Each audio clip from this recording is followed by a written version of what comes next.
Fis-settur finanzjarju u fl-MFSA għaddejja ħidma aktar favur l-ambjent, dan permezz ta' inizjattivi għal prodotti finanzjarji ġodda.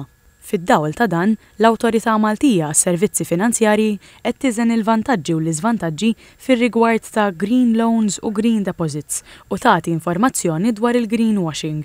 Il-Head of Conduct Supervision fih dan l-MFSA Dr. Sara Pulis spjegat għalfejn wieħed għandu jmur għal green loans u green deposits meta jkun beħsibu jagħmel investiment sostenibbli. Bil-green deposits bank qed jgħidlek illi bil-flus tiegħek li qed tiddepożita miegħi il-bank ħajużhom biex jagħmel attivitajiet illi huma sostenibbli. Ġifieri b'dawk il-flus li jiġbor mid-deposits jista' b'xi mod jiffinanzja green loans li jingħataw il-konsumaturi oħrajn.